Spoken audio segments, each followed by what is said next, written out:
What's up, guys? Welcome back to my channel. So I'm here today to talk about The Real Housewives of Potomac, Season 8, Episode 2, Home Sweet Drama. So be sure to like, comment, subscribe, and let's jump right on into it. So we kick off with Ashley and her mother, Sheila. They're at this garden center just preparing for Ashley's upcoming housewarming party.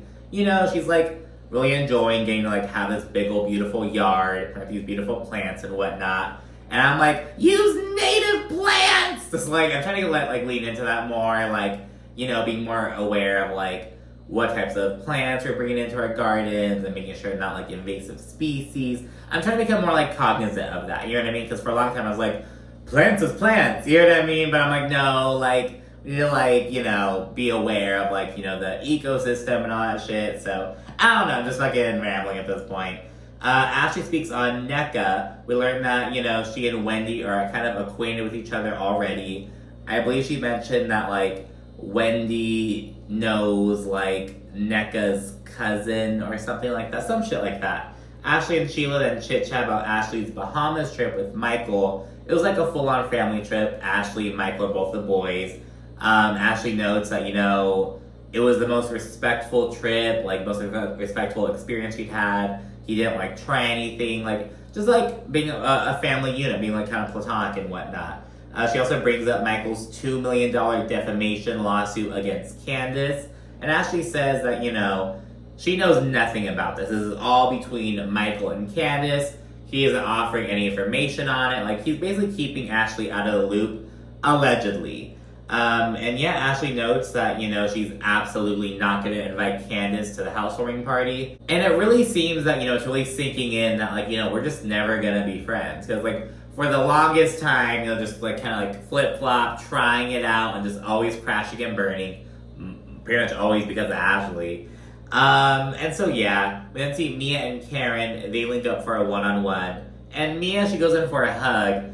But Karen, she's like, nope, we're going to have a handshake. We're starting over. Like, she insists on, you know, we're not hugging. We're going to earn our hug. We're going to shake hands. Bitch, I'll bet you they're going to fucking... the hug is going to be at the fucking finale or reunion. Like, you know what I mean? Like, oh my goodness. And so, yeah, they're shaking each other's hands. In the confessional, Karen says that she never expected Mia to stab her in the back and lie on her last year. She adds that Mia has seemingly had a come-to-Jesus moment, so she's kind of, like, entertaining, you know, whatever Mia has to say. Karen notes that, you know, she's been nothing of a friend to Mia, but Mia was, like, you know, spreading this fucking narrative about her. But Mia's whole thing is, I never lied on you, though, Karen. I was just saying what people were saying about you. I was just, like, basically parroting the rumors, and Karen ultimately says, you know, you broke girl code, and, you know, you also, like, really embarrassed my husband. You disrespected my husband by saying that I'm, you know, this big old hoe doing my thing. So she notes that. Karen also says that, you know, there's hope for her and Mia, but she also has set this fucking boundary and, you know, just really let Mia know to not circulate lies. Basically just, like, not spread these lies as though they're the truth. And moving along, you know, Mia doesn't really say a whole lot. This was Mia's idea. Mia was like, oh, we're gonna link up, Karen. It was mostly Karen just talking to Mia about, like, you know, how she fucked up and, like, how she didn't deserve that. And, like, she's open to moving on with Mia, but it's not gonna be magic, you know? And yeah, moving along, Karen asks how Mia and Gordon are doing. And she also asks if Giselle's embezzlement comment, which was made at the reunion, if there's any validity to that. And you know, Mia's like, no, that was bullshit. But, you know, to Giselle's point, when the news first broke about Gordon's situation, I also thought it was, like, embezzlement. And this really takes Karen off guard. She's like, what? Mia, that's your husband. And Mia's like, but I don't know. Like, I mean, shit, when it comes down to it, it's like, is there something you're not telling me about the business? So Mia's essentially saying that she gets where Giselle is coming from with thinking that it was, like, embezzlement related. And I'm not gonna lie, I keep forgetting that Mia and Gordon are, like, in the process of getting divorced. Like, I keep forgetting that when I'm watching the show. But anyways, as they're chit-chatting, Mia says, and I quote, I'm in a better place now. I don't drink anymore. I do drink wine, because you can get it at the grocery store, so it's nutritional. Are you fucking kidding me? And she's saying it, like, with a straight face and, like, not even, like, being, like, it's, like, so, like, it's nutritional. It's like, Girl, don't say you're not drinking. Just say, like, I gave up liquor. You know what I mean? Like, I don't know. The way she's going on about it, it's like, okay, girl.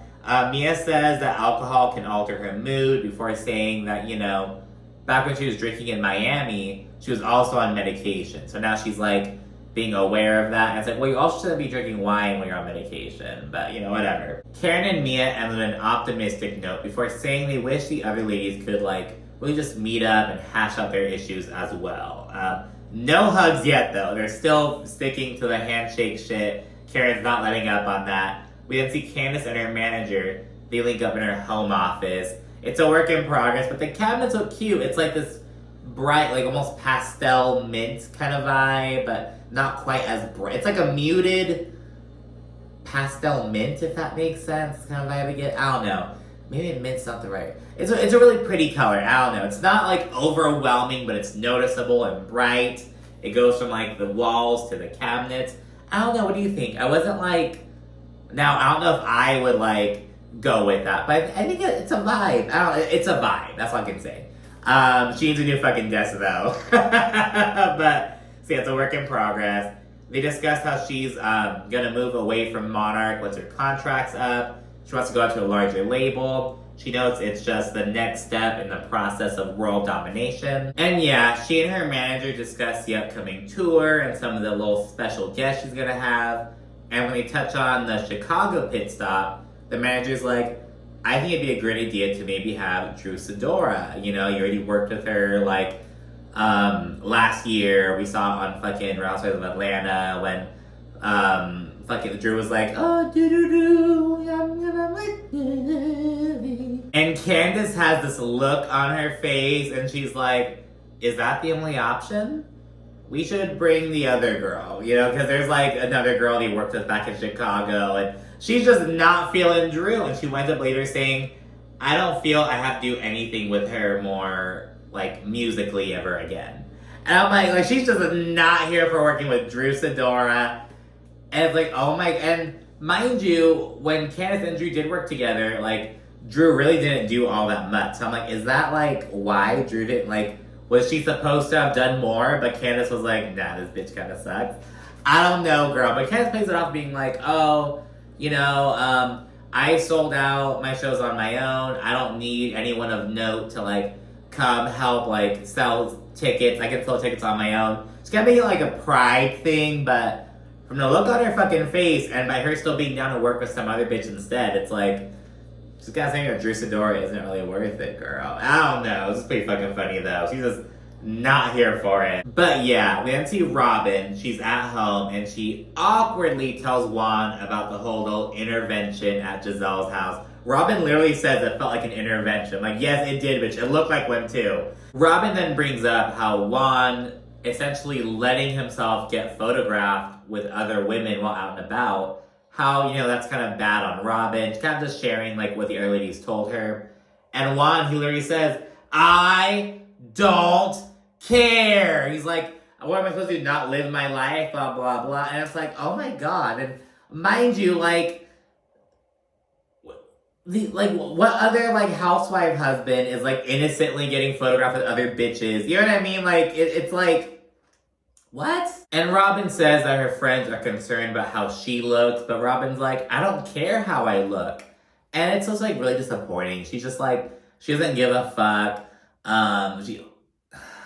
It's, like, it's, like, Robin, like, get up. Like, is your self-esteem that low? You know what I mean? Like, she just doesn't care. As Robin continues being indifferent, Juan's like, you know, you're just different from the other ladies, blah, blah, blah. And afterwards, Robin asks how Juan's unemployment's going, and he says, well, I'm not gonna rush the process, you know, and he's like, yeah, I'm making some calls here and there, but it's no biggie. You know, Miss Mamas is making the money now, girl. Like, fucking, who cares? He also mentions the unfortunate lawsuit against him, and this bitch Robin goes as far as to say that Juan did nothing wrong and he did everything right. And mind you, this lawsuit is related to accusations that a college basketball player went to Juan and told him that an assistant coach was like, blackmailing him into doing, like, sexual acts with him and shit like that. And Juan is accused of not taking action. And it's like, you're gonna say he did everything right?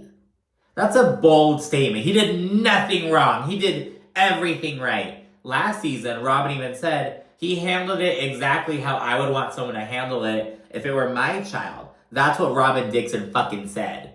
And it was like, these are bold statements. Like, why don't you just shut the fuck up about it, Robin? Why don't you just say, you know, like, maybe it could have been handled different. I don't know, girl. Well, you can't say that, I get it. But it's like, oh, I don't know. Just her saying that really left a nasty feeling in my stomach. But anyways, then check in with NECA and her husband, Ike. They're at their brand new Potomac home. It gets a little brief backstory. They're newlyweds. They have other properties. They have 2 homes in Wisconsin, like lakefront homes. They have a place down in Florida, one in Georgia, 2 in Maryland. I think it's the second Maryland home. And she also mentioned a couple that they have in Nigeria, like all this shit. She's an attorney. He's a medical doctor. And yeah, she talks about how she has generational wealth. They're like trying to have babies. She mentions she takes prenatal vitamins and washes them down with champagne. And bitch, that like collectively reminded everyone of Ashley Darby because like, fucking who was, I think it was Candace. You're like, are we having a baby or a corona? Because back when Ashley was like trying to get pregnant, she was still on drinking shit. And it's like, well, I guess NECA is as well. And you know, she and Ashley are friends. So, you know, that tracks. We then see Wendy. She's shopping around for some studio space because she wants to launch a new talk show. And she talks about how she's a multi-hyphenate. She's like, I'm a mother, a wife, a professor. She didn't say it, but like reality star as well. You know what I mean? She's also an entrepreneur. She's a talk show host. She's like, I can do it all, baby. Just because you can't, that's not my problem. Just kind of owning her shit. But she really she doesn't seem to have a solid foundation yet. She's talking to her like producer friend, she's kind of helping her out. And Wendy mentions how she's trying to work out the particulars. She doesn't even have a name for it yet. She says that she's over budget already with pre-production and the studio. And the friend's like, that's not a lot. Like, so it sounds like Wendy may not have all of her ducks in a row quite yet with the talk show, but we get to see the process, you know what I mean? So that's good too. We then see Karen, Ashley, Mia, and Giselle link up for Pilates. Karen, she's still shaking Mia's hand. She's not letting up. Afterwards, Karen speaks on how she and Mia, they're making progress before Giselle chimes in, and she's like, well, you know, since you're like, you know, reconciling from like, you know, past shit, are you thinking of apologizing to Robin? You know, and she mentions how Robin's now under fire over a situation with Juan, and, you know, it's a big part of, like, Karen and her situation from last year. But I'm like, why the fuck would Karen apologize to Robin? I was like, in my head. Karen, she's like, Robin owes me an apology, and I probably owe Robin an apology. But how do we get there? You know, that's kind of unclear. So she acknowledges that. And that's pretty much the end of that. Like, who knows how Karen and Robin are going to work their shit out. But anyways, Karen then asks how Ashley's doing with Michael. And Ashley explains that, you know, look, we aren't divorced yet, but, you know, my name is the only one that's on the mortgage, blah, blah, blah. Karen also asks how ladies are doing with Candace. And we learned that Giselle and Ashley are not good with her. We already knew that Ashley kind of wasn't. Giselle, you know, we kind of maybe assumed that, but now we're getting confirmation. Ashley says that she did not invite Candace to the housewarming party, though the ladies will get to meet NECA because she's going to it. And yeah, then we see the party. People begin rolling up. Giselle, she brings 2 fucking 6-packs of Coronas. I was like, oh my god. Uncle Lump is there. I fucking love Uncle Lump. I love when he gets on Ashley's ass. Like, what is wrong with you? But cause Ashley fucking needs it. So she has Uncle Lump. Good old Uncle Lump. So yeah, he's there. And, you know, while Ashley and Giselle are kind of chit-chatting, Giselle spills the beans about how Michael went on the Bahamas trip with Ashley and the boys. Now, Uncle Lump knew about the Bahamas trip, but he did not know that Michael was there. So he's like, okay. Like, yeah, so it's kind of funny. Karen and Charisse, they're fucking twinning, wearing the exact same outfit. Karen's in, like, lavender, and Charisse is in, like, light turquoise, like a baby blue kind of vibe. Wendy arrives in this bitch in denim outfit. I was like, okay. It was giving like mid-2000s, like early 2000s, like, I don't know, like racetrack fucking girl, like street racing bitch with the fucking, I don't know, it was hot. I don't know, I liked it. So yeah, she rolls in and she greets Ashley, Karen, and Charisse while paying Giselle and Mia dust. And she's like, the time of civility is long gone. And some people are like, oh, but if someone had done that to Candace or Wendy, it'd be a problem, blah, blah. And I'm like, are you guys forgetting how last season and like the first episode of the Spring Fling Party, Wendy went up to Giselle to be cordial, and Giselle was like, don't touch me. So now Wendy's like, no, fuck Giselle. And fuck Mia too.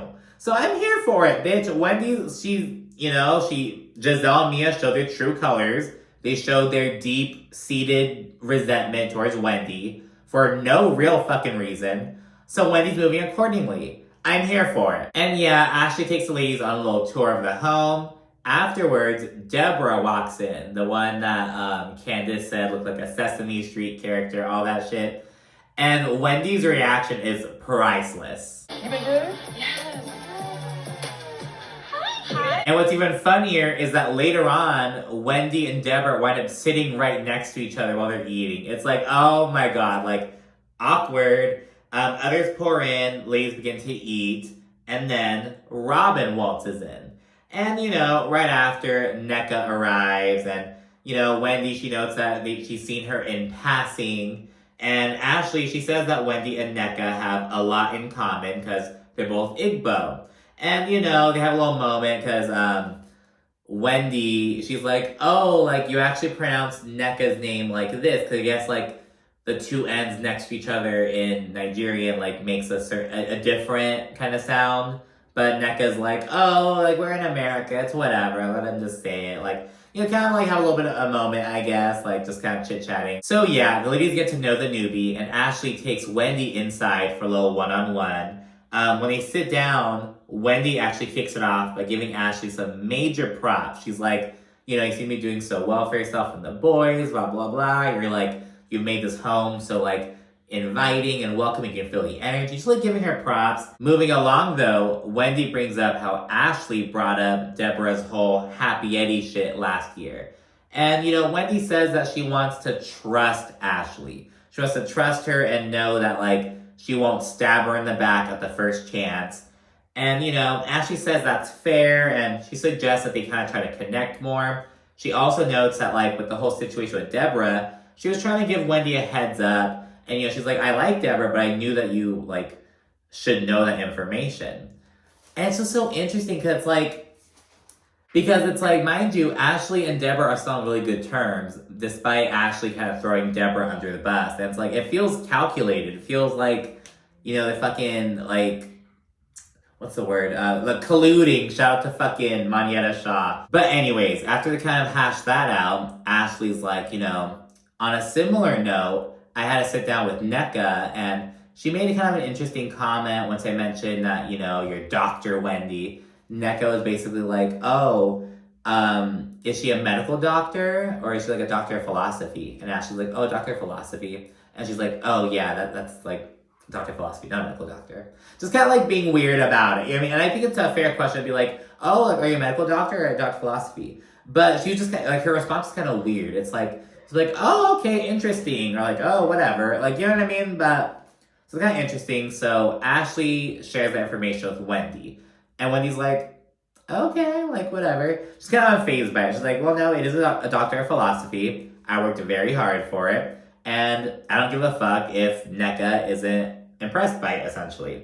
So yeah, she shuts that shit down. And then Ashley mentions that, oh, NECA said something about how you're Osu. And now, I don't know a whole lot about it, but from what I've gathered, it's like this classist caste system, or this, like, maybe classist isn't the right word, but like this caste system, it's like this, like the one in India. We've kind of heard of that a bit more. At least I have. But yeah, and they explain that it, like, goes way, way back. It's like, oh, the Osu are sort of this group of people who, like, gave up their children to this, like, deity or some shit, and so, like, their descendants are kind of, like, shunned, and something like that. It's like this caste system. And Ashley's saying that NECA was accusing Wendy of, like, being a part of that. And mind you, this is bullshit. Could we get a flashback to the sit-down between Ashley and NECA? And Ashley's the one who brought it up. She brought up this article, this fucking non-credible ass article, being like, oh, it's saying that, you know, Wendy and her family are, like, shunned and that they're Osu or some shit. And all NECA did was, like, provide further context. She was like, oh, yeah, it's like, you know, she's kind of explaining what it was. She was like, you know, I don't know if if her family's part of that. I know that I'm not, but I don't know. And she mentions that, like, it's been abolished, essentially. You know what I mean? Like, it's not, like, a thing anymore, allegedly. Maybe, like, in law it's been abolished, but, like, not in practice. I don't know. But, like, from the way they're kind of talking about it, it sounds like it's, like, still, like, a big deal. And so, yeah, Ashley is completely misrepresenting the conversation, pitting NECA against Wendy. And it's so sinister because, mind you, mostly Ashley, Giselle, and Mia, they're chronically accused of colorism. And, you know, Ashley was kind of pushing back really hard against the colorism conversation at the season 7 reunion. And so it's almost like, okay, let me bring on another Nigerian to go after Wendy. Like, that's really how people are reading it. And, you know, it's gonna veer into, like, this weird, it's like, girl, it's just so unnecessary, and it's just, like, so weird. It's so weird of Ashley, and it seems so calculated. NECA online, she was even like, really, Ashley? Like, that is not how the conversation went. When Ashley's called out by production in the confessional, she's like, oh my gosh, that was the tequila. Oh my gosh, just blaming it on that. And mind you, this bitch doesn't seem tipsy at all. Like, but she's pitting NECA against Wendy. She's like, all right, well, if I go after Wendy, or Candace for that matter, I'm going to be accused of being a colorist.